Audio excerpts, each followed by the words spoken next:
नमस्कार, मैं प्रांशी राठौर और आप देख रही हैं नेक्स्ट 9 न्यूज। महाराष्ट्र में एक बार फिर से सियासी संकट गहराता हुआ नजर आ रहा है।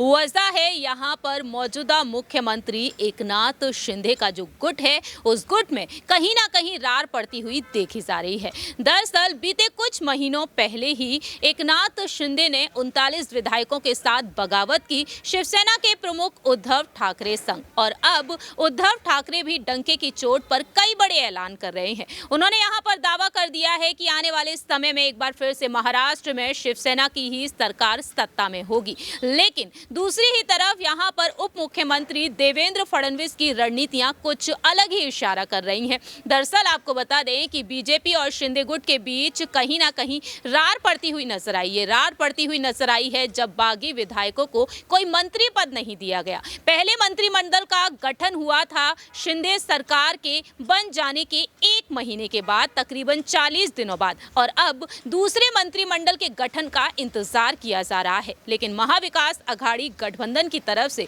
कुछ नेताओं की तरफ से, वरिष्ठ नेताओं की तरफ से यही दावा किया गया कि एकनाथ शिंदे और देवेंद्र फडणवीस की जो सरकार है वह सत्ता से 6 महीने में ही गिर जाएगी। और यहां पर उन्होंने हवाला दे दिया कि सुप्रीम कोर्ट में 16 विधायकों की अयोग्यता पर जब फैसला आएगा और साथ ही साथ दूसरे मंत्रिमंडल का जब गठन नहीं हो पाएगा, किसी भी मंत्री को यहां पर मंत्री पद नहीं दिया जाएगा और मोदी कैबिनेट में भी उन्हें जगह नहीं मिलेगी, तो कहीं ना कहीं सरकार गिर सकती है। और ऐसे में अब मौजूदा मुख्यमंत्री एकनाथ शिंदे ने अपने आवास वर्षा में एक अहम बैठक बुलाई। दरअसल आपको बता दें कि अंदरूनी सूत्रों के मुताबिक अब सामने आया है कि बीजेपी के प्रदेश अध्यक्ष चंद्रशेखर बावनकुले के साथ हाल ही में सीएम एकनाथ शिंदे ने बैठक की है और उन विधायकों को मनाने की कोशिश में वह जुट चुके हैं जो विधायक काफी ज्यादा नाराज हैं। पहले मंत्रिमंडल के गठन के दौरान उन्हें कोई मंत्री पद नहीं सौंपा गया। आपको बता दें कि अब अपने नाराज विधायकों को मनाने में जुट चुके हैं एकनाथ शिंदे। दावा किया जा रहा है कि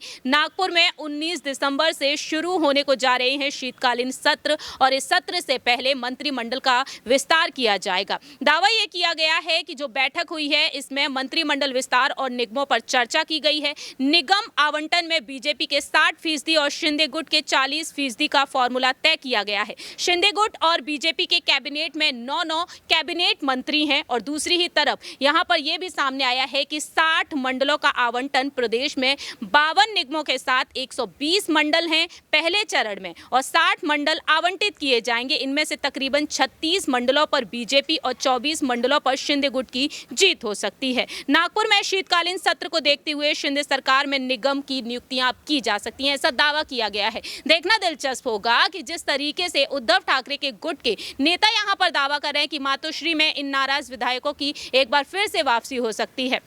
महिला नेता सुषमा अंधारे ने भी दावा किया कि कुछ नेता हैं जो उनके संपर्क में बने हुए हैं और वह उद्धव गुट में वापसी कर सकते हैं। देखना दिलचस्प होगा क्या वाकई में एकनाथ शिंदे यहां पर नाराज विधायकों को मना पाते हैं। जिस तरीके से बच्चू कडू और रवि राणा के बीच भिड़ंत देखने को मिली, तो वहीं सुहास कांदे, नासिक से सुहास कांदे अपनी नाराजगी को जाहिर करते हुए नजर आए। आपकी इस पर क्या कुछ राय है, या आप बता सकते हैं कॉमेंट सेक्शन में। फिलहाल के लिए हम चलते हैं, बाकी की तमाम अपडेट्स के लिए आप देखते रहिए नेक्स्ट 9 न्यूज।